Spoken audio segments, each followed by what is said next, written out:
कि आप आपके कर्म ऐसे हों कि अंत समय में ऐसे ऐसे लोग आए मिलने के लिए। तो ये एक ऐसे ऐसे आपको पता चलता है कि आपने जीवन भर क्या किया है।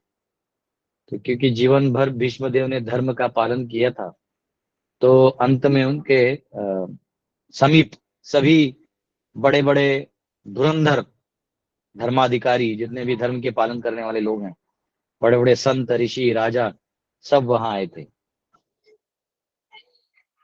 तो देखिए, धर्म ऐसा विषय है कि इंडिविजुअली आपको पालन करना होता है। इसमें कंपैरिजन नहीं होता है कि मैं सबसे बड़ा धार्मिक हूं और वो कम धार्मिक है, नहीं। धर्म का एक फैक्टर होता है, यानी वो इंडिविजुअल होता है कि आप जो है अपनी अवस्था से कैसे समर्पण करते हैं, उसके ऊपर है। बेटा हो जाएगा भैया, नीचे बंद करो। तो यहाँ पे इंडिविजुअलिस्टिक है वो, उसका कंपैरिजन नहीं है। इसलिए कई बार हम लोग कंपेयर करके एक दूसरे से नफरत करना चालू कर देते हैं कि ये बड़ा डिवोटी है, वो तो ऐसा नहीं होता है। वो इंडिविजुअल होता है। और यहाँ देखिए, भीष्म देव ने अपना कंप्लीशन किया धर्म का, यानी अपना सिलेबस कंप्लीट किया। तो उनको मिलने के लिए वैसे डिवोटीज आए, वैसे लोग आए जो भी अभी कंप्लीशन में है या भगवान के लिए पूर्ण समर्पित है।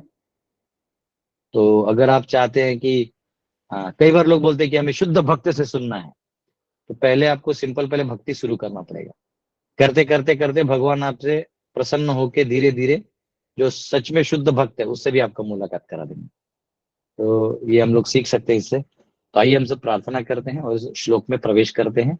कुछ कैरेक्टर पर्सनालिटीज हैं जिनका अभी और परपोर्ट में प्रभुपाद ने बताया है, उनके बारे में भी सुनेंगे। ओम नमो भगवते वासुदेवाय। ओम नमो भगवते वासुदेवाय। ओम नमो भगवते वासुदेवाय। नारायणं नमस्कृत्य नरं चैव नरोत्तमं देवीं सरस्वतीं व्यासं ततो जयमुदीरयेत्। नष्टप्रायेषु भद्रेषु नित्यं भागवत सेवया भगवती उत्तम श्लोके भक्तिर्भवति नैष्टिकी। कृष्णाय वासुदेवाय देवकी नंदनाय च नंदगोपकुमाराय गोविंदाय नमो नमः। हरे कृष्णा कृष्णा कृष्णा हरे हरे, हरे राम राम राम हरे हरे। ओम अज्ञानतिमिरन्धस्य ज्ञानाञ्जनशलाकया चक्षुरुन्मिलितं येन तस्मै श्रीगुरुवे नमः। नमामि विष्णुपदाय कृष्णप्रेष्ठाय भूतले श्रीमते भक्तिवेदान्त स्वामिति नामिने। नमस्ते सरस्वती देवी गौरवाणी प्रचारणे निर्विशेष शून्यवादी पाश्चात्य। जय श्री कृष्ण चैतन्य प्रभु नित्यानंद श्री अद्वैत गदाधर शिवासदि गौर भक्तवृंद। हरे कृष्णा कृष्णा कृष्णा हरे हरे, हरे राम राम राम हरे हरे। पर्वतो नारदो धौम्यो भगवान् बादरायणः बृहदश्चो भरद्वाजः स शिष्यो रेणुकासुतः वसिष्ठ इन्द्र प्रमदतस्त त्रितो गृत्समदोस्तिष्ठितः कक्षीवान् गौतमोत्रिश्च कौशिकोथा सुदर्शनः। तो इनमें हमने पर्वत मुनि, तो ट्रांसलेशन है, all the sages like Parvat Muni Narad Dhaumya Vyas the incarnation of God Bhadrashva Bharadwaj and Parshuram and disciples Vashishtha Indra Pramad Trit Gritsamad Asit Kakshivan Gautam Atri Kaushik and Sudarshan were present. इनमें से हमने पर्वत मुनि के बारे में सुना, नारद मुनि के बारे में सुना पिछले दो क्लासेस में, धौम्य ऋषि के बारे में, व्यास के बारे में, बृहदाश्व भारद्वाज और परशुराम, इन इन सब के बारे में हमने श्रवण पिछले 2 दिनों या 3 दिनों में किया है। तो आगे जो है बाकी पर्सनालिटीज पर हम लोग चर्चा करते हैं। अब आ रहे हैं वशिष्ठ। तो वशिष्ठ जो है, आप लोग को स्क्रीन में हिंदी में भी दिख रहा होगा, जिनके पास भागवतम है, श्रीमद् भागवतम, वो अपने ग्रंथ में भी पढ़ सकते हैं। तो यहाँ कहा गया है कि वशिष्ठ जो है, इनको ब्रह्मर्षि वशिष्ठ देव भी कहा जाता था। और ये प्रभु राम के लीलाओं में भी इनका वर्णन आता है और भगवान कृष्ण की लीलाओं में भी इनका वर्णन आता है।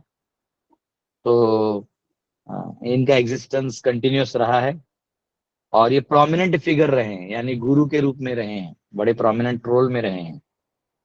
और भगवान राम का जब राज्याभिषेक हुआ था, उन्हें अयोध्या का राजा डिक्लेयर किया गया था, तो वशिष्ठ वहीं पे थे वशिष्ठ उधर उपस्थित थे। जो बेस्ट एक्टिविटी हो सकता है इस संसार में, वो हम भगवान राम को पुनः इस संसार का मालिक बना दें, यानी राम राज्य लाएं। यही एक एक्चुअल उपलब्धि हो सकती है जीवन की। और उस उपलब्धि को हमारे बहुत सारे नेताओं ने मेहनत करके खड़ा किया है।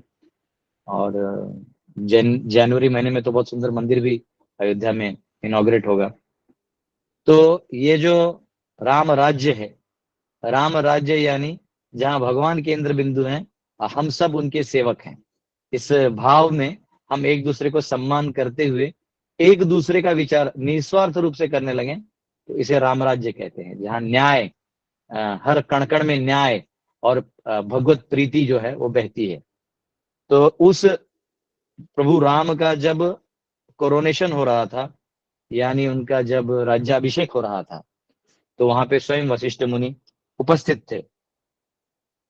और वो कुरुक्षेत्र के युद्ध भूमि में भी उपस्थित थे, यहाँ दिया गया है। और उनमें इतनी शक्ति थी कि ऐसा कहा गया, he could approach higher and lower planets. हाँ, मतलब स्वर्ग से लेके नीचे तक के सारे आतल वितल रसातल पाताल, वहां तक वो जाके आ सकते थे। इतने पावरफुल थे कि तीन ही लोकों में इनका आना जाना होता था। और उनका नाम कहीं ना कहीं हिरण्यकशिपु से भी कनेक्टेड आता है हिस्ट्री में, उधर भी उनका कुछ रोल आता है। तो एक समय की बात है, यहाँ पे एक स्टोरी है जो आप सबको बतानी पड़ेगी कि एक राजा थे, राजा कौशिक नाम के। तो वो जो राजा कौशिक थे, वो मतलब क्षत्रिय थे। तो जनरली क्षत्रिय जो होते हैं, इनका कंट्रोल, रिसोर्स मैनेजमेंट और थोड़ा रिस्पेक्ट का अपेक्षा है, बस इतना ही रहता है। उनको बहुत अच्छा लगता है, जब उनको दो शब्द बोल दो ना तो बहुत खुश हो जाते हैं। जैसे आजकल के भी पॉलिटिशियंस है, तो मेरे पहचान के हैं पॉलिटिशियन, बहुत ही इन्फ्लुएंशियल और पावरफुल पॉलिटिशियन है। तो उनकी बेटी जो है वो हमारे स्कूल में पढ़ी थी, हमसे 4 साल छोटी थी। आज वो भी एमएलए है, उनके फादर मेंबर ऑफ पार्लियामेंट है। तो तभी वो लड़की इलेक्शन इलेक्शन में नहीं लड़ी थी, बहुत 5-6 साल पहले की बात है। तो लेकिन मेरे एक प्रोग्राम में मैंने उसे भाषण बोला था कि 4 शब्द आप बोलो। तो वो भी 4 शब्द समाज में बोली, तो बड़ा अच्छे से बोली, बहुत शालीनता से। और एक समाज में लाइक कृष्ण, ऐसा लग रहा था कि यही कृष्ण कॉन्शियस प्रचार कर रही, इतना अच्छे से बोली वो। तो मैं जब मिलने गया था उनको, तो बड़ा भीड़ वगैरह था, लेकिन उन्होंने मुझे बुलाया, आगे मेरा काम था तो मैं गया, बताया उनको ये सब कर रहे हैं। तो मैंने बोला आपकी बेटी प्रोग्राम में आई थी और इतना अच्छे से बोली, वो ऐसा लग रहा था कि उन्होंने भविष्य में बहुत बड़े पोस्ट को लेके समाज में गाइड कर सकती है समाज को। तो वो फादर का चेहरा देखने एकदम ऐसा खुश हो गया, एकदम ऐसा लाइक, मतलब मेरी, मतलब मैंने जो मेरी बेटी को सिखाया इतना, तो उनको ना, उनको भले 100 लोग सब एंगल से बोलते हो, लेकिन एक चीज हमने देखा है कि जो रूलर क्लास होता है, यानी जो रूलिंग करता है, तो उनको अगर आप अप्रिशिएट कर दें तो वो आपका सारा काम कर सकते हैं।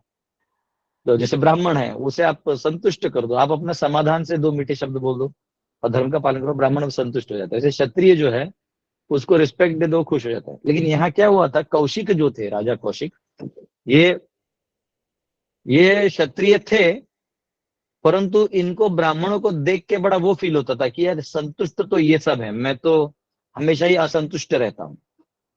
तो एक बार वो वशिष्ठ मुनि के आश्रम गए थे, और वशिष्ठ मुनि के आश्रम में जाने के बाद उन्होंने वहां कामधेनु गाय देखी।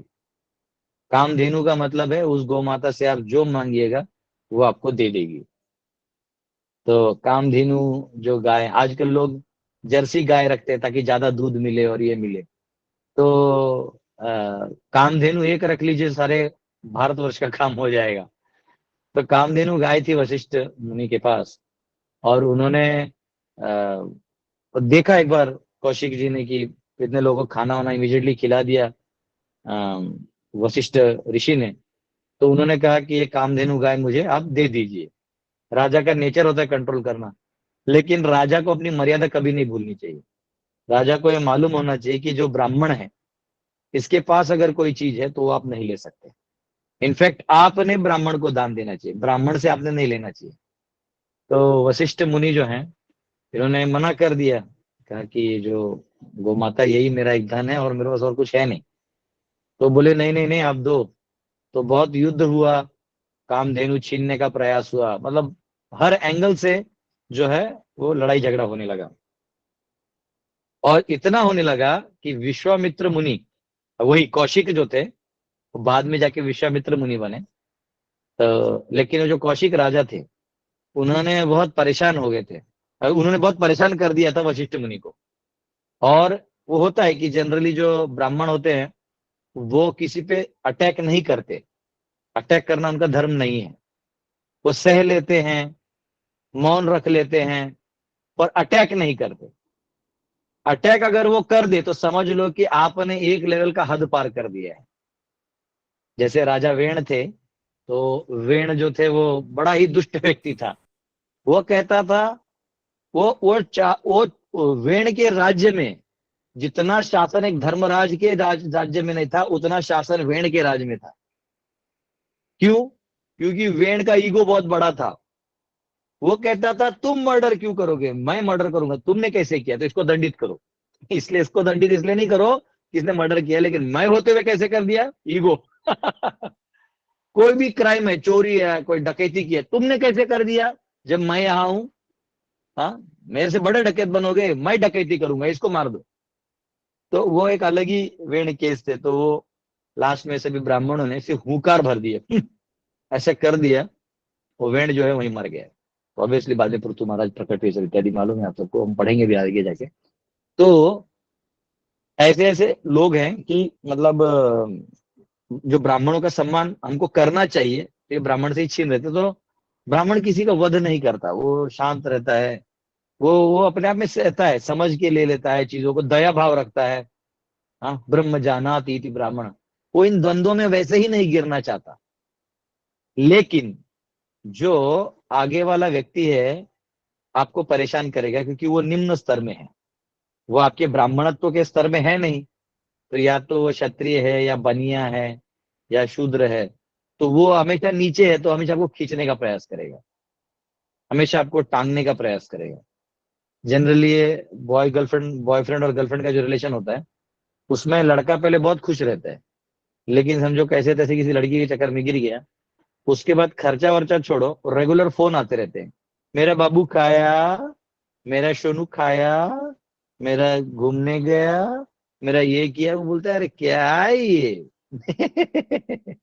उसको पूरा हाईजैक कर लेते हैं, क्योंकि उसको हमेशा डर रहता है कि यहीं कहीं किसी को छोड़ के ना चले जाए, हर बार फोन में मेरे साथ रहेगा तो किसी और का फोन नहीं उठाएगा। हाँ, और गलती से बिजी आ गया तो बोले किससे बात कर रहे थे, मतलब हर एंगल से लॉक कर देते हैं। तो जो लोअर लेवल के लोग होते हैं वो हायर को हाईजैक करने का प्रयास करते हैं। तो यहाँ विश्वामित्र मुनि जो हैं, वो क्योंकि तथाकथित भले ही राजा थे लेकिन क्षत्रिय थे, तो वर्ण की व्यवस्था में, वर्ण और आश्रम की व्यवस्था में वो ब्राह्मण से निम्न थे। तो कामधेनु गाय लेने के चक्कर में उन्होंने इन ब्राह्मण का, मतलब उनको ये लग रहा था कि यही इतना खुश क्यों, तो उनको तकलीफ देना चालू कर दिया। तो विश्वामित्र मुनि ने इतना तकलीफ दिया कि मतलब आखिर में विश्वामित्र मुनि ने आत्महत्या करने का प्लान कर लिया। सोचिए, यहाँ पे दिया है प्रभुपाद ने कैसे कैसे किया। ये देखिए, विश्वामित्र मुनि tolerated all the taunts of विश्व सॉरी वशिष्ठ मुनि tolerated all the taunts of Vishwamitra मुनि।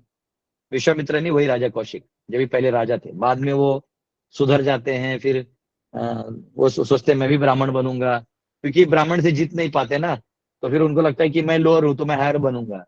तो वो जाके तपस्या करते हैं। फिर आपको तो मालूम है, मेनका रंभा ये सब मैडम लोग आते हैं। फिर उसके बाद वो बाद में वापिस सुधर के भक्ति मार्ग में लग जाते हैं। ऐसा है। एक्चुअली मैडम, ये जो शब्द है ना मैडम, ये एक्चुअली अच्छा शब्द नहीं है। ये ब्रिटिशर्स में जब कोई क्योंकि वहां ऐसा है कि सबको रिस्पेक्ट दो, तो वहां कोई अगर वेश्या है तो उस वेश्या को वो लोग मैडम बोलते थे। तो हमारे यहाँ हम लोग बोल देते हैं गुड मॉर्निंग मैम, ये सब गलत है एक्चुअली। ये कल्चर से हमें बचना है ना। तो यहाँ पे नहीं, ये दोनों आए, उर्वशी रंभा और ये सब, और इन्होंने विश्वामित्र मुनि को, फिर बाद में विश्वामित्र मुनि भक्ति करने लगे। परंतु उन्होंने जब राजा थे तो उस रूप में उन्होंने बहुत तकलीफ दिया। तो वशिष्ठ मुनि ने, ऐसा कहते हैं, तभी आत्महत्या का भी प्रयास किया। तो देखिए यहाँ कहते हैं Prabhupada, once he tried to commit suicide on account of Vishwamitra मुनिज टॉर्चर एंड क्या किया उन्होंने, लेकिन all his attempts were unsuccessful. वो उन्होंने बहुत प्रयास किए लेकिन उनके बहुत सारे जो प्रयास थे वो विफल रहे। हाँ, ही जम्प्ड फ्रॉम अ हिल, पहाड़ से कूद गए। सोचिए, एक ब्राह्मण जो सब कुछ सह सकता है, लेकिन ये जो इतना बड़ा ढोंग रखा था, इतना बड़ा तकलीफ चालू था, तो अब सह के करे कितना। तो ऐसा कहते हैं, ही जम्प्ड फ्रॉम अ हिल, एक पहाड़ से कूद गए। But the stones on which he fell became a stack of cotton, जिन पत्थरों पे वो गिरे वो रुई का गद्दी बन गया। तो अजीब चीज है, वो गद्दी बन गया। एंड दस ही वॉज सेव्ड, और तब वो बच गए। ही जम्प्ड इनटू द ओशन, समुंदर में कूदे। हाँ, but the waves washed him assure, लेकिन जो समुंदर का लहरें हैं वो वापिस उनको किनारे में छोड़ दिए। हाँ, ही जम्प्ड इनटू द रिवर, एक नदी में कूदे, but the river also washed him assure, लेकिन जो नदी है वो भी उनको किनारे ले आई। दस all his suicide attempts were unsuccessful, इस तरह उनके सारे जो प्रयत्न थे वो विफल हुए। हाँ, और ऐसा कहते हैं कि वो सप्त ऋषियों में एक ऋषि है, और अरुंधति जो नक्षत्र है, स्टार है, उसके वो पति हैं। तो ये हमने यहाँ देखा है। अब अगले पर, ये भी वहां, मतलब ये भी भीष्म देव के वहां उपस्थित थे, सोचिए, ये वहां उपस्थित थे, और उन्होंने मतलब इन बड़े बड़े पर्सनालिटीज का गेट टुगेदर और भीष्म देव का पासिंग, क्या ग्रैंड सेलिब्रेशन रहा है। हाँ, फिर आते हैं इंद्र प्रमद। तो ये भी एक ऋषि हैं, इनका इतना ही लिखा गया है। त्रिट करके और एक थे। तो ये गौतम, प्रजापति गौतम जो है, उनके तीन बेटों में से एक थे त्रिट, और ये तीसरे बेटे थे। और पहले थे एकत और द्वित, और ये त्रित, ऐसे ही नाम है, एकत द्वित त्रित, एक दो तीन। हाँ, उनत्रोस त्रेस। हाँ, तो ऐसे Ekat Dvit Trit. All brothers were great sages and strict followers of religion. ये सारे भाई जो थे धर्म परायण थे, सबने धर्म का पालन किया था। और ये सारे अपने तपस्या से ब्रह्मलोक पहुंच गए। इन्होंने इतना तपस्या किया कि इनका एलिवेशन ब्रह्मलोक में हो गया। आप सबको कॉस्मोलॉजी का बेसिक अगर बता दूं, तो भूमंडल है, भूमंडल के ऊपर ध्रुव तारा है, इसके बीच में स्वर्ग है, इसके ऊपर में महरलोक है, तपलोक है, जनलोक, तपलोक, और फिर ब्रह्मलोक। तो बहुत ऊपर है, यानी ब्रह्मांड के अंतिम छोर में वहां ब्रह्मा जी रहते हैं अपने पार्षदों के साथ, वहां इनका एलिवेशन हो गया। तो ये दो भाई वहां चले गए। तो यहाँ कहा गया है कि ये त्रिट जो थे वो ब्रह्मा जी, जितने भी यज्ञ होते हैं उसके वो ऑर्गेनाइजर हैं, यानी सारे चीजों को लाना, ब्राह्मणों को बुलाना, आसन इत्यादि सब कुछ जो है ये त्रिट मैनेज करते हैं। हाँ, तो ये भी वहां आए थे भीष्म को मिलने के लिए। और ये एक वरुण लोक है, वहां के 7 ऋषि हैं, उन 7 ऋषियों में से ये एक है त्रिट। ठीक है। और ऐसा यहाँ प्रभुपाद जी कहते हैं, ये मतलब मैं भी पढ़ के बड़ा आश्चर्य हुआ, he held from western countries of the world. मतलब जनरली जो मलेच्छ एरिया है, ऐसा मार्कंडे पुराण में कहा गया है कि भारतवर्ष के भरतखंड में बीच में आर्यावर्त है, यानी जिसको हम आज इंडिया कह सकते हैं, और राइट में पापी लोग रहते हैं और लेफ्ट में भी पापी लोग रहते हैं। तो ये वेस्टर्न वर्ल्ड जनरली पाप से भरा है। ये जमीन ही ऐसा है कि यहाँ जनरली लोग काम वासना में लिप्त रहते हैं। तो जिनको मनुष्य शरीर मिला है, और क्योंकि वहाँ के कल्चर ही वैसा है। जैसे हमारे यहाँ तो कोई इसकी आजकल हाथ मिलाना चालू हुआ है, हाथ मिलाए मतलब बहुत बड़ा चीज हो गया। और फिर अगर किसी लड़की को हाथ मिला ले तो पत्नी स्वीकार जैसे हो जाती थी, क्या है मेरी पत्नी, गर्लफ्रेंड है, नहीं पत्नी है। बचपन में। हाँ, अब तो क्या है, गले, ओ माय गॉड, ही हर कोई को गले लगा रहा है, हर कोई को पता ही नहीं चल रहा है। हाँ, गले लगा ले वाला काम चालू चल रहा है। तो वो वेस्ट में क्या है कि ये कॉमन कल्चर है। जैसे कोई अवार्ड भी दे रहा है तो आप देख सकते हैं कैसे एक दूसरे को आलिंगन देते हैं। हमारे यहाँ को ऐसा आलिंगन दे तो हवा में चला जाएगा वो। तो वो कल्चर ही वहां का वैसा है कि वो धरती ऐसे है कि वहां आप जाइएगा तो, मतलब ये तो प्रभुपाद जी की असीम असीम और असीम कृपा है कि ऐसे लोगों को भी उन्होंने भक्त और वैष्णव बना दिया, मान गए। मतलब कितना करुणा है प्रभुपाद में। हाँ, लोग जीसस के बारे में बोलते हैं कि जीसस इनको इतना मारा, इतना परेशान किया, उनको किले का वो पहनाया और क्रॉस लगा के बहुत मार मार के उनको लेके गए। लेकिन फिर भी उन्होंने, जो अपने साइड में लोग थे, उनको दया किया। जब उनको क्रॉस पे चढ़ाया तो दो साइड में और दो लोग थे क्रॉस पे चढ़े हुए, मतलब वो लोग चोर थे, मर्डर वर्डर करने वाले थे, तो उनका सजाए मौत था। और क्योंकि जीसस को उसके ही एक चेले ने 30 चांदी के सिक्के के लिए बेच दिया था, तो उनका एड्रेस बता दिया और जीसस को ये लोग पकड़ के ले गए और दंडित कर दिया। जो भी उनके खिलाफ जानबूझ के वोटिंग करके उनको दंडित किया। तो जब उनको दंडित किया, उनके 12 ही फॉलोअर थे। अब फॉलोअर ही नहीं है तो, मतलब चाहे मोनार्की हो या डेमोक्रेसी, फॉलोअर नहीं है तो फिर आपको कोई पूछेगा नहीं। एंड जीसस तो वो स्पिरिचुअल थे, उन्होंने अपना क्रॉस पे अपने आप को जब डाला भी, तो साइड से एक दूसरा बंदा बोला कि क्यों रे, तू तो मरे हुए को जिंदा करता है ना, तब खुद को क्यों नहीं बचा लेता। तो जीसस कुछ नहीं बोलते उसको। और फिर साइड में जो दूसरा रहता है चोर, वो भी मर्डर बड़ा क्रिमिनल रहता है, लेकिन उसको अंदर से वो दया आता है कि बोले अरे, वो उसको बोलता है पहले वाले को, बोले अरे मुंह बंद रख, तू नहीं जानता, बोले ये लोग है ना बहुत दयालु होते हैं। तो हम लोग हैं जो चोरी डकैती करते हैं, ये लोग दयालु होते हैं, ये लोग दूसरों के लिए करते हैं, अपने लिए नहीं करते। तो ये जाके उसको मतलब बोलता है कि जब आप फादर से मिलोगे तो मतलब मेरे लिए प्रे करना, ऐसे वो जीसस को बोलता है। तो जीसस उसको वही बोलते हैं कि बिकॉज तुम्हें फेथ है, यू फियर नो मोर, तुम यहाँ प्राण छोड़ोगे और मैं तुम्हें फादर के पास लेके जाऊंगा। फादर मतलब भगवान के पास लेके जाऊंगा। तो ये दया जीसस को भी था, तो इसका कितना मिलियन टाइम्स ज्यादा प्रभुपाद में था कि उन लोगों को भी भक्त बना दिया जो कृष्ण और राम को जानते तक नहीं थे। और प्रभुपाद ने कितने मुर्दों को जिंदा किया है। एक तरह से लोग गड़े हुए मुर्दे ही है ना। इनका इनका जिंदगी बस लस्ट लस्ट लस्ट पे। इनके कोई भी वेब सीरीज देख लो, कोई भी टॉक शोज देख लो, कुछ भी देख लो, इनका वही चलता ही है, सेक्स के बारे में बात करते हैं। इनका उसके आगे सोच ही नहीं है कि धर्म होता है, धर्म नियम कानून होता है, टॉलरेंस होता है, फॉरबेरेंस होता है, कुछ नहीं। इनका बेसिकली ले दे के सब सेक्स लाइफ में आके फिनिश, खत्म हो, डेडलाइन है। वही इनके जीवन का सक्सेस है कि कितने आप कितनी बड़ी लंबोर्गिनी चला सकते हो और कितने लड़कियां आपके आगे पीछे गाड़ी में चिपकी हुई है, बस। इनका आगे का सोच है ही नहीं। तो ऐसे लोगों, ऐसे मुर्दे, गड़े हुए मुर्दों को उठा उखाड़ के प्रभुपाद ने नहला धुला के वैष्णव बनाया।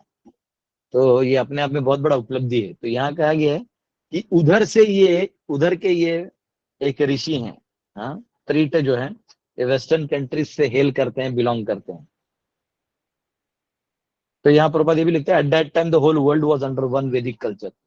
आप एक बुक पढ़ सकते हैं, उसका पीडीएफ था मेरे पास, लेकिन मेरे पे मिल नहीं रहा है, तो मेरे पुराने लैपटॉप में था। वो आपको ऑनलाइन भी मिल सकता है। स्टीफन नैप ने लिखा है, प्रूफ ऑफ वैदिक कल्चर्स ग्लोबल एग्जिस्टेंस, कि पूरे वर्ल्ड में कैसे ग्लोब में वैदिक कल्चर था। तो ये आपको मिलेगा। ये मैंने बहुत लोगों को शेयर किया, उन्होंने सबने अपने अपने लेक्चर भी दे दिए उसके ऊपर, पर सब हम ही नहीं दे पाए। बहुत सुंदर है, उसमें सारा डिटेल दिया है कि कौन से एरिया में क्या है, क्या है क्या नहीं, कौन से कल्चर से क्या बिलोंग करते थे। अब ये इसराइल के जो यहूदी हैं, यहूदी यादव है हमारे यहाँ के। हाँ, ये हमारे यादव लोग हैं। तो ऐसे सारे जो हैं, मतलब आपको पता चलेगा कौन कहाँ है। स्टीफन नैप करके हैं, प्रोपत की शिष्य हैं, उन्होंने लिखा। फिर वहां पे उपस्थित थे कृत्समद।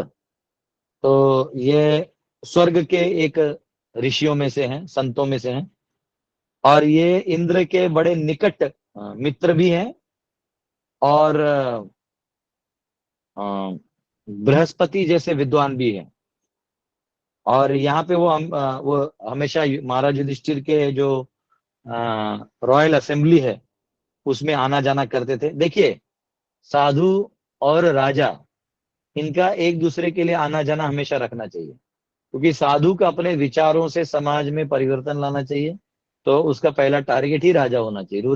रूलर क्लास जो है, उनको उन्होंने ज्ञान देते रहना चाहिए। और यहाँ पे कहा गया है, उन्होंने भगवान शिव जी की महिमा युधिष्ठिर महाराज को बताई। इसलिए आप देखिएगा, पांडव भी जब भी एग्जाइल एग्जाइल में थे, तो बहुत सारे शिव जी के मंदिर बनाए उन्होंने। कई बार जो कुछ कट्टर शैव होते हैं, वो वैष्णवों को नहीं समझ पाते, और कट्टर वैष्णव होते हैं, वो शैव को समझ नहीं पाते। एक्चुअली कृष्ण, विष्णु और शिव जी, इनको समझ लीजिएगा ना, तो आपको कभी वो डिफरेंस फील नहीं होगा, क्योंकि हर कोई वो वही है, लेकिन एक पर्पस के लिए है। भगवान शिव जी जो हैं, ये सभी जीवों के उद्धार के लिए बहुत दयालु हैं, और ये कभी कभी तमोगुणी प्रकार से पूजा भी ले लेते हैं। अब ये कोई अलग नहीं है, ये भगवान ही है, लेकिन इस रूप में आते हैं ताकि आपको संकोच ना हो, आ जाओ। मैंने खुद भस्म लगाया है। हाँ, मैंने भस्म लगाया, मेरे पर सांप है, तो आपको लगेगा मैं भी आपकी तरह आ जाओ। एक बार जैसे आप कभी कभी देखेंगे, कोई कैंसर पेशेंट होते हैं, तो किसी औरत को कैंसर हो जाए तो बाल बाद में चले जाते हैं, तो उसके बाद उसका पति भी जो है गंजा हो जाता है जानबूझ के, ताकि उसको फील हो कि हम दोनों साथ साथ हैं, पूरा फैमिली टकला हो जाता है कि नहीं हम लोग साथ में, तो पता ना चले कि एग्जैक्टली कैंसर किसको, तो वो इफेक्ट ना रहे किसी के मन में, ना रहे कि अरे ये है वो है, बाहर वाले को आए तो पता नहीं चले। तो वैसे ही ये एक भाव है, एक प्रेम है, मतलब इसमें कोई वो नहीं है। लेकिन भगवान शिव जी जो है, वो इन जीवों का उद्धार करने के लिए भी, जो भूत पिशाच बन गए हैं, या जो तमोगुण का ज्यादा सेवन कर रहे हैं, या तमोगुण में ज्यादा लिप्त हैं और ज्यादा उठ नहीं पा रहे हैं, तो उनके लिए भी भगवान जो है शिव जी के रूप में विस्तार करते हैं। तो शिव जी की महिमा जो है, वो युधिष्ठिर महाराज को गृत्समाद जो थे वो सुनाते थे।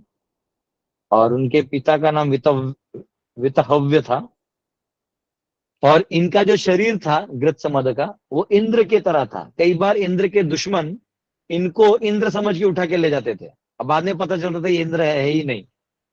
जैसे छत्रपति शिवाजी महाराज की एक कथा आती है कि कौन सा गढ़ था वो, विशालगढ़ था या कोई तो गढ़ था, जहाँ पे सिद्धि जौहर ने उनको सब जगह से घेर लिया था।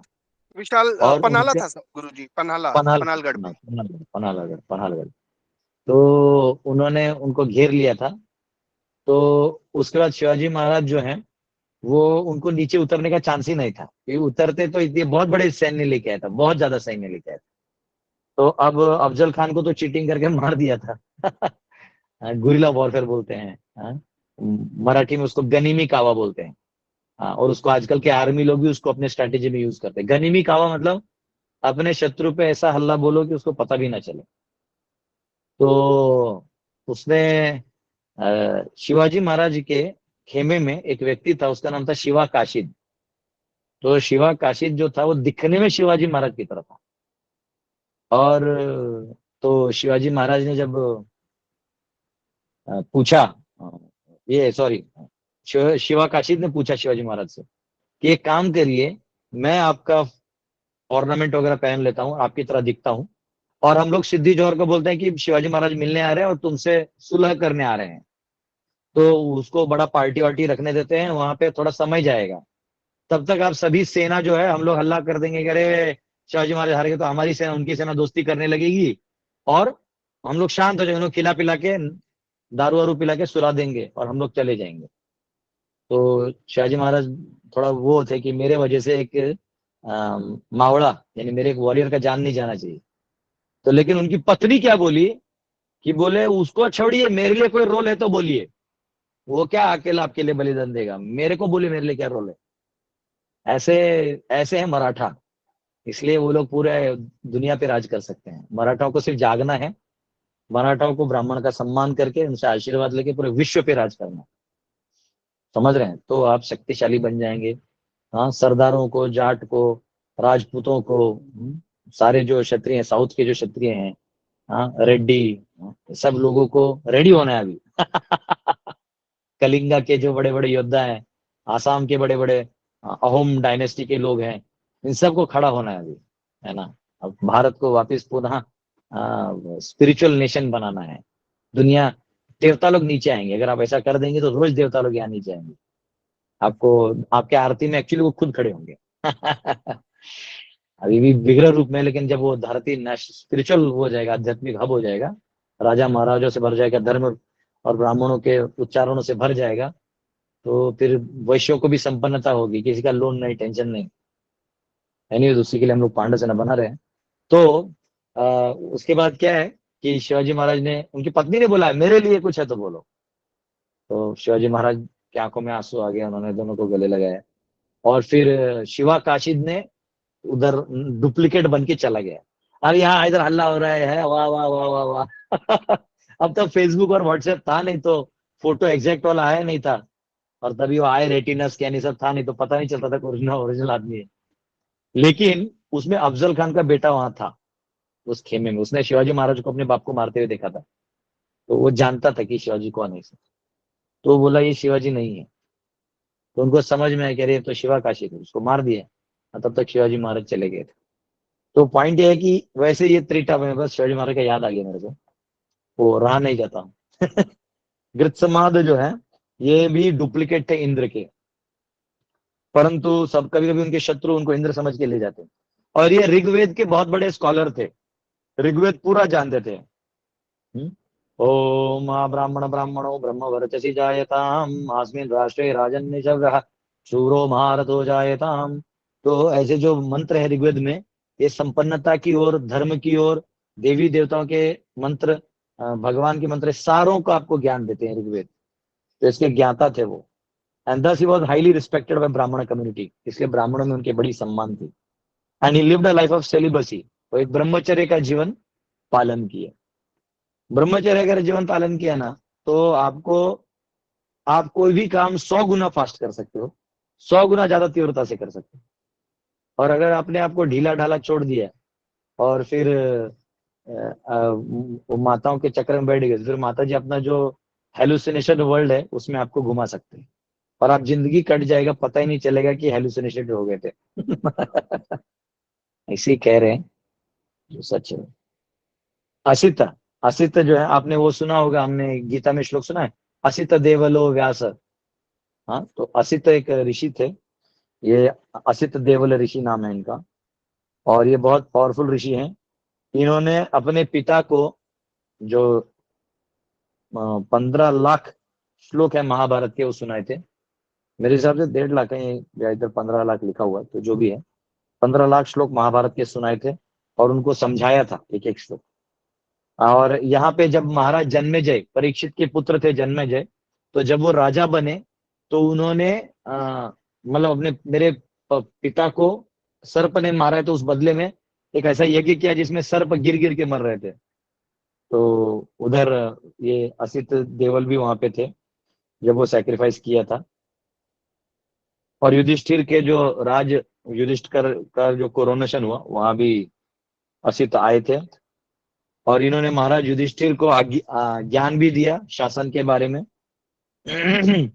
और ये भगवान शिव जी के बड़े डिवोट भक्त थे, बहुत स्पेशल भक्त थे। इसलिए आप कभी कभी हमारे महाभारत इतिहास सीरियल्स में देखिएगा कि बहुत लोग ऐसा त्रिपुंडी होता है, बहुत सारे कैरेक्टर्स को लोग त्रिपुंडी लगा देते हैं। तो उसमें बहुत सारे वैष्णव थे, कोई शैव थे, तो शैव जो है वो त्रिपुंडी लगाते, तो वो भस्म का रहता है, तो क्योंकि वो लगाते तो यहाँ ये भी लगाते। कक्षीवान, हाँ वैसे समय हो गया, लेकिन मैं फिर 5 मिनट लेके खत्म कर देता हूँ, नहीं तो और 4 कैरेक्टर्स के लिए हमारा फिर एक और लेक्चर जाएगा। कक्षीवान ये गौतम मुनि के पुत्र हैं, और चंडू कौ च, च, च, चंद्र कौशिक के पिता, और ये युधिष्ठिर महाराज के पार्लियामेंट के एक मेंबर भी थे। अत्रि मुनि, तो अत्रि मुनि के बारे में आप जानते हो, भगवान ब्रह्मा जी के मानस पुत्रों में से एक हैं। तो ब्रह्मा जी के जो मानस पुत्र हैं उनमें से वो एक हैं, और ब्राह्मण ऋषियों में वो एक है, बड़े 7 ब्राह्मण ऋषि माने जाते हैं, उनमें से वो एक बड़े हैं। और उन्हीं के घर में प्रचेतों का जन्म हुआ था, जिनको भगवान विष्णु बहुत प्रसन्न हुए थे। प्रचेत एक साथ काम करते थे और यूनाइटेड रहते थे, तो उनकी तपस्या से और उनकी यूनिटी से भगवान विष्णु प्रसन्न हुए, तो इन्हीं के घर में उनका जन्म हुआ था। और अत्रि मुनि के 2 क्षत्रिय पुत्र थे जो राजा बने, और वो 21 प्रजापति जो हैं उनमें से एक माने जाते हैं अत्रि मुनि। और अनुसुईया उनकी पत्नी का नाम है। सीता माता को अनुसुईया ने सीता माता को ज्ञान दिया था चित्रकूट में। आप अभी भी जा सकते हैं, मंदाकिनी नदी के ऊपर वो जगह है, और वहां पे अनुसुईया माता ने 2 बॉक्स, 2 ट्रंक कॉस्मेटिक्स के दिए थे सीता माता को। तो and he help Maharaj Parikshit in great sacrifices, Maharaj Parikshit को बड़ा ही, बहुत सारे कामों में उन्होंने मदद किया था। कौशिक, तो ये एक ऋषि थे जो युधिष्ठिर महाराज के रॉयल असेंबली के मेंबर थे। और सुदर्शन, तो सुदर्शन के बारे में तो आप जानते हैं, सुदर्शन जो भगवान का सुदर्शन है। तो ऐसे तो टेक्निकली कथा आता है कि उनको अग्निदेव ने दिया, लेकिन भगवान अपनी ही वस्तु किसी को दे के फिर लेते हैं, तो लीला के तौर पे है। जैसे रुक्मिणी जो है वो रुकुम के घर पे है, लेकिन भगवान के पास आ जाते हैं। तो ये वो इस प्रकार से सुदर्शन महाराज जो है वो भी उधर आए हुए थे और भीष्म का दर्शन कर रहे थे। तो ये सारे कैरेक्टर्स के बारे में हमने पढ़ा, जाना। तो भले इसमें 3 दिन लग गए, लेकिन क्योंकि प्रभुपाद ने परपट में अच्छे से इनके बारे में समझाया है, तो हमारे लिए भी समझना बहुत जरूरी है। हरे कृष्णा, बहुत बहुत धन्यवाद। आप में से किसी को क्वेश्चन है? कल्पना जी, आपको क्वेश्चन है, पूछिए। जी हरे कृष्णा प्रभु जी, दंडवत प्रणाम।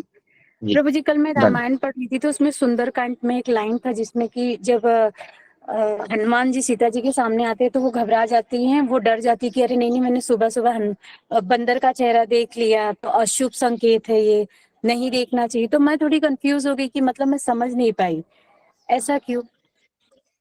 मतलब आपको वो क्या डर समझ क्यों में गई नहीं कि है? अशुभ, उन्होंने ऐसा कहा कि बंदर को सुबह सुबह देखना अशुभ माना जाता है, तो मतलब कुछ अशुभ होने वाला है, तो इस पे ऐसा उन्हें क्यों लगा? तो अशुभ हुआ ना, बाद में बंदर ने पूरा लंका जला ही दिया ना। पूरा नहीं अशोक वो, वाटिका उखाड़ के गए। जी प्रभु जी, उसमें मतलब हम्म। माता सीता डर गई ना। माता सीता बोली ना कि देखिए सुबह सुबह मैंने लीला, वानर का चेहरा देख लिया। अभी देखिए, जब माँ सीता को खोज रहे थे भगवान राम, जो मर्यादा पुरुषोत्तम है, जो आत्मा राम है, जिनको इतने शब्दों से बताया जाता है, वो अपने पत्नी को खोजने के लिए भागे जा रहे थे। हर पेड़ से पूछ रहे थे और जंगलों में चिल्ला रहे थे, सीते सीते। अब पेड़ को गले लगा रहे थे, बोले तुमने मेरे सीता को दे दिया। सीता ऐसे रो रहे थे वो। अब मुझे बताओ, ये इसको हम कैसे समझें? हाँ ये तो है। तो लीला जो है ना, जब भगवान लीला करते हैं, ऐसा नहीं कोई ड्रामा कर रहे हैं, वो उस विरह को भी फील करते हैं। ठीक है। एक्चुअली ऐसे इसमें बहुत सारे स्टोरीज कनेक्टेड होते हैं। एक बार, आपको मालूम है ना, ब्रह्मा जी का कहीं पूजा नहीं होता है, शिवाय पुष्कर में। पुष्कर एक ही जय मंदिर है। जी तो उसकी कथा मैंने बताई है किसी का क्लासेस में, लेकिन हो सकता है थोड़ा भी बता दूं। उससे भगवान का, राम का उससे कनेक्शन है, इसलिए बताता हूँ। तो जब एक बार क्या हुआ, एक बहुत बड़ा असुर था, सबको तकलीफ दे रहा था धरती पे। तो सबने देवताओं को प्रार्थना किया, देवताओं ने ब्रह्मा जी को कहा, तो ब्रह्मा जी ने आके अपने कमल के फूल से उसको मारा, वो वहीं गिर गया, मर गया। तो उस कमल से 3 पंखुड़ियां बाहर निकली, जो तीर्थ के रूप में बनी। तो एक कहीं 4 धाम में, पहाड़ में, कहीं पे हिमालयों में है, और एक जो है पुष्कर है, जो पुष्कर कुंड है, वो भगवान का कमल का पंखुड़ी का वो है। और एक महाराष्ट्र में महाड़ जाते सावित्री नदी है, वो नदी है। वो किसी वहां महाड़ वालों को भी मालूम नहीं वो चीज है। मैं हमेशा जाता हूँ, नदी को प्रणाम करता हूँ। वो सावित्री नदी है। तो ये जो पुष्कर था, तो भगवान ब्रह्मा जी नीचे आए, और पुष्कर के पास, राजस्थान में पुष्कर है, आप कभी अजमेर जाएंगे तो अजमेर से 10 किलोमीटर आगे है पुष्कर। इनफैक्ट उस सिटी का नाम पुष्कर कर देना चाहिए, अजमेर अजमेर हटा देना चाहिए। तो वहां गए, तो ब्रह्मा जी पुष्कर में तभी गए, और तभी वो राजस्थान नहीं था, राजस्थान अभी हुआ है, पुष्कर पुष्कर है। तो सभी देवता लोग आए, और ब्रह्मा जी ने कहा कि देखो बहुत अशांति फैल गया है, असुर को मारा है मैंने, तो मैं चाहता हूँ कि इधर यज्ञ हो, तो मैं यजमान बनूंगा। तो ब्राह्मण को लाया गया, और विष्णु जी को बुलाया, शिव जी को बुलाया, तो ये लोग फटाफट आ गए। तो और फिर सभी को बुलाया गया, तो सरस्वती जी को बुलाया गया, लक्ष्मी जी को बुलाया गया, पार्वती जी को बुलाया गया। तो अब यहाँ ब्राह्मण जो थे वो बैठे थे, और वो अपना सब तैयारी कर लिए, और मुहूर्त जो है वो सूर्य से निकल रहा था कि अब कुछ ही क्षण बचे हैं, अगर वो नहीं हुआ यज्ञ तो ये सफल नहीं माना जाएगा, फिर इसका योग बहुत दिनों बाद आएगा, तो फिर उसका कोई वो नहीं बनेगा। तो ब्रह्मा जी बोले फिर प्रॉब्लम क्या है? बोले नहीं, आपकी पत्नी जो है सरस्वती नहीं आई है। तो बोले हाँ, ये बात तो सही है, हमने वो भेजा है। तो वहां उनको पता चला अपने अंतर ध्यान से कि वहां अभी तक ये लोग मेकअप ही कर रहे हैं। मतलब लक्ष्मी जी, पार्वती जी चल रहे हैं ना जी, तो हाँ चल रहे हैं, बस थोड़ा आईलाइनर लगा है, तो ये थोड़ा तीनों अपना मेकअप में धीरे धीरे बातें बातें करके आ रही है। आप ऐसा मत सोचिए कि वहां ये सब नहीं होता है, वहां आराम से देवी देवता बहुत प्रसन्न रहते हैं, यही सब चलता है। लेकिन वहां वो एक डिवाइन लेवल पे चलता है, हमारा जो चलता है वो बहुत भोगी लेवल पे चलता है। तो उन्होंने सब किया और उनको बुलाया, लेकिन इनको समय हो गया। समय हो गया तो ब्रह्मा जी को अब क्या करें क्या करें, आपको पत्नी तो लगेगा ही, अकेला आप नहीं कर सकते। तो उन्होंने कहा ऐसे एक लड़की को खोजो जो बहुत पवित्र है। इंद्र को ये जिम्मा दिया। इंद्र ने जो भूलोक में गायत्री नाम की एक लड़की थी उसको देखा, सबसे पवित्र टेस्टिंग किया, गाय का टेस्टिंग होता है कुछ उसको, तो उन्होंने उनको लाया और फिर गायत्री से विवाह किया ब्रह्मा जी ने, और वहीं का वहीं यज्ञ चालू कर दिया। तो यज्ञ जब चालू हो गया तो यज्ञ चालू हो गया और जब समापन होने लगा तब तक ये तीनों आ गए। अब बाकी दोनों को प्रॉब्लम था नहीं, क्योंकि वो तो गेस्ट थे और ये होस्ट तो सरस्वती माता थी। यहाँ जब वो पहुंची देखा तो ऐसा हो गया है, तो क्या करें। तो अब सरस्वती गुस्सा हो गई, बोले ये कौन है, बोले ऐसे ऐसा विवाह है। गोपाल वानखेड़े जी आप टेंशन मत लीजिए, उसका आएंगे हम जवाब, कमेंट लिख लिख के पीछे और मत करिए। गोपाल वानखेड़े जी रामायण पढ़ते रेगुलरली, वो कह रहे ऐसा कुछ नहीं है, वानर को देखे शुभ माना जाता है, तो उनके भी रेफरेंसेस है, बाद में देखेंगे। तो उन्होंने क्या किया कि सरस्वती जी ने, मतलब वो लीला है बहुत बड़ा, बाकी अच्छा ही हुआ, तो सरस्वती जी ने श्राप दिया ब्रह्मा जी को कि आपने मेरे बिना किया ना आपका कहीं पूजा नहीं होगा। इंद्र को कहा क्यों रे, तुम यही सब काम करते हो, हाँ, दूसरा दूसरा शादी करवाते हो, तो मैं तुम्हारे यहाँ देवता हो ना, लेकिन असुर लोग तुम्हारे यहाँ हर रेगुलरली आके अटैक किया करेंगे, तेरे को परेशान करेंगे। तो बाद में और शिव जी को भी कुछ ऐसे ही कहा कि आपका कोई घर ही नहीं, आप कहीं एक जगह रह नहीं पाओगे। तो इसलिए शिव जी जो है कैलाश पे रहते हैं, लेकिन फिर भक्तों के हृदय में रहते हैं। फिर वो उसके बाद उन्होंने विष्णु की तरफ देखा और कहा कि जाओ, जैसे मुझे मेरे पति से आपने दूर करा के फीलिंग दिया है ना, आपको भी ये फीलिंग आएगा, आपकी भी पत्नी दूर होगी आपसे। तो ये बोल तो दिया सरस्वती ने गुस्से में आके। तो गायत्री नवविवाहित थी तो उसका भी अधिकार था अच्छा बोलने का, तो उन्होंने ब्रह्मा जी को कहा कि आप मेरे पति हैं, आपका यही पुष्कर स्थान में पूजा होगा, विश्व में एकमात्र जगह होगा, और आप इस ख्याति से यहाँ आपकी पूजा होगी। और इनको क्या नाम है, इंद्र को कहा कि भले असुर तुम्हारे पास आएंगे लेकिन विष्णु तुम्हें हमेशा बचाएंगे और तुम्हें वापस गद्दी मिलेगी। और शिव जी को कहा कि ऐसे कुछ था, मेरे को इतना नहीं, लेकिन उनको भी कुछ ऐसे ही वो था कि आपका वो कर साढ़े, मतलब ऐसा कुछ था नहीं। और उसके बाद उन्होंने विष्णु को कहा कि आप भले ही कुछ समय के लिए विरह में रहेंगे, परंतु आपकी पत्नी आपके पास वापिस आ जाएगी। तो वो पूरा करने के लिए राम अवतार भी बहुत कारण है, तो उसमें से राम अवतार का एक कारण भी है। तो वो उस विरह को अनुभव कर रहे हैं। तो ये सब लीला के तौर पे भी आपको समझना चाहिए। और क्योंकि मैंने वो सेक्शन नहीं पढ़ा है तो मैं ये नहीं कहूंगा कि वो लिखा है नहीं लिखा है, आप कौन सा वर्जन पढ़ रहे हैं। तो हो सकता है गोपाल वानखेड़े जी आप अगर यहाँ हैं जो इतने कमेंट लिख रहे हैं, आप रेगुलर रामायण पढ़ते हैं, तो इस पे प्रकाश डालें और अच्छे तरीके से डालें, गुस्सा उस्सा ना करें। कभी कभी हमको लगता है ऐसा नहीं करना, प्यार से बोलो। जी यस धन्यवाद वानखेड़े प्रभु जी। जी। प्रभु हरे जी कृष्णा प्रभु। वाल्मीकि रामायण में रुकिए लिखा रुकिए, हुआ है। वाल्मीकि रामायण, गोपाल जी आपको जी जी जवाब देंगे, बोलिए गोपाल जी सर बोलिए। जी। हरे कृष्णा प्रभु जी। जैसे कि हम हर हाँ। मंगलवार सुंदरकांड का पाठ करते हैं, तो वैसे तो रामायण डेली भी पढ़ते हैं सुबह सुबह नहाने के बाद, लेकिन ऐसा सुंदरकांड में नहीं लिखा है कि वानरों को देखने से अशुभ होता है। ऐसा तो हमने अभी तक के पढ़ा, हमको कहीं दिखा नहीं। सुंदरकांड पढ़ा, लेकिन ऐसा है कि सीता माता जी को बंदरों से डर लगता था बचपन में भी, वो बंदरों को देख के उनके मायके में भी डर जाती थी, इसलिए ऐसा लिखा होगा कहीं और पर। तुलसीदास जी की रामचरितमानस में तो ऐसा नहीं लिखा है। और हनुमान जी बहुत छोटे रूप में गए थे वहां पर, जब सीता माता जी वहां पर लंका में वो वहां पर थी, वो वाटिका में, अशोक वाटिका में, तो वहां पर हनुमान जी बहुत छोटा रूप धारण करके जिस वृक्ष के नीचे, वहां पर वट वृक्ष के नीचे बैठी थी सीता माता, वहां पर ऊपर गए थे। और वो विरह में जब व्याकुल हो रही थी कि ये देह मुझे बहुत ताप दे रही है, ऐसे मतलब उनको बहुत पीड़ा हो रही थी श्री रामचंद्र जी के विरह में, तो हनुमान जी ने वहां पर पेड़ में छुपे सब कुछ सुना। और उसके बाद जो प्रभु जी के द्वारा दी हुई मुद्रिका थी, अंगूठी, फिर वही विरह को दूर करने के लिए हनुमान जी ने वहां पर उनको फेंकी थी। नहीं तो तो फिर वहां ये नहीं, वो इम्पोर्टेंट नहीं, वो तो रामायण हो गया। ये जो माता जी कह रही हैं कि वो बानर को देख के वो हुआ, डर गई, तो यही था ना कि बचपन में डरती थी। हाँ, तो बचपन में लीला के तो हो गया, वो जवाब मिल गया, तो लीला के तौर पे से है। और आप रामचरितमानस कोट कर रहे हैं, माता जी वाल्मीकि कर रहे हैं, तो हम वो चेक कर लेंगे और आपको ट्राई करेंगे बताने के बाद। ठीक है, सॉरी प्रभु जी, एक मतलब हाँ। 199 पेज नंबर पे है ये जो मैं बता रही हूँ आपको। सॉरी अगर कुछ गलती हो गई हो तो। धन्यवाद, दंडवत प्रणाम। अरे नहीं नहीं नहीं नहीं, अच्छा है, कोई दिक्कत नहीं, हमको वर्ल्ड वॉर नहीं करना है, सब भक्त हैं। तो वो होता है, माता जी देखिए, तो भगवान माता माता सीता जो है वो स्त्री है। तो उनको काय को, आप वृंदावन जाते तो हमारे लोग डरते हैं, वहां बांके बिहारी के पास लोग चश्मा वो निकाल लेते हैं, ये करते हैं। तो लीला के तौर पे आपको देखना होगा, वहां माता सीता शक्ति स्वरूपिणी नहीं है, यानी वो शक्ति के प्रदर्शन नहीं कर रही है। शक्ति प्रदर्शन करेंगे तो ब्रह्मांड भी एक कण की तरह लगेगा। तो वहां लीला के तौर पे आपको ये समझना है, तो कोई दिक्कत नहीं है, दोनों भी भक्त बहुत अच्छे तरीके से रामायण पढ़ने, यही बड़ा बात है। आज के समय में रामायण पढ़ के अपने हृदय को, चित्त को भगवान राम के चरणों में स्थिर रखना है, यही एक्चुअली जीवन की उपलब्धि है।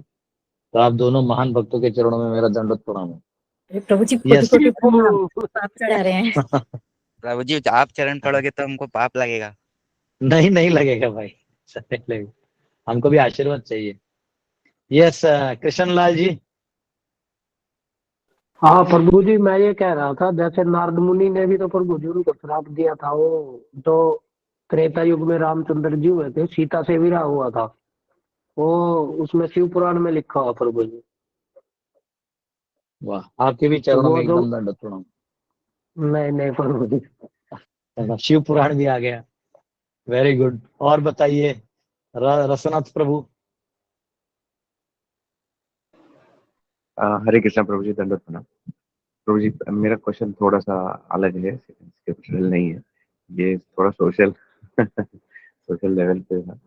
हम लोगों ने थोड़े क्लास पहले डिस्कस किया था कि कैसे हम गुरुकुल से वर्णाश्रम जो है वो गुरुकुल से कैसे इनिशिएट करते हैं।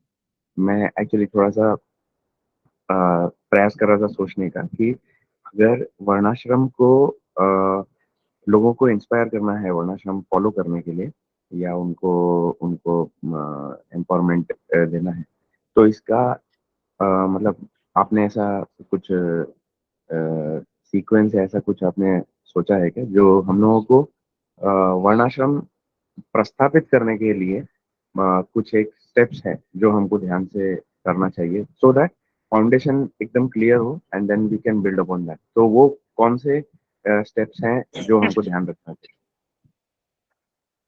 देखो, वर्णाश्रम बहुत सिंपल है, बहुत, यानी इतना सिंपल है कि आपको कुछ करना भी नहीं है। बस हमारा क्या हो गया, जो हमारा वर्णाश्रम स्टैब्लिश था उसको थोड़ा डिसमेंटल कर दिया गया है। तो जैसे आंखों में कैटरेक्ट होता है तो हम कैटरेक्ट निकालते हैं, आंख नहीं। जैसे हमको क्या करना है कि भले हमारे थोड़े ब्राह्मण वर्ग विस्थापित है, आर्थिक रूप से उनको गुलाम बना लिया गया है, क्षत्रिय जो है उनको निशस्त्र बना के उनको क्रिमिनल उन्हें डिक्लेयर कर दिया गया है।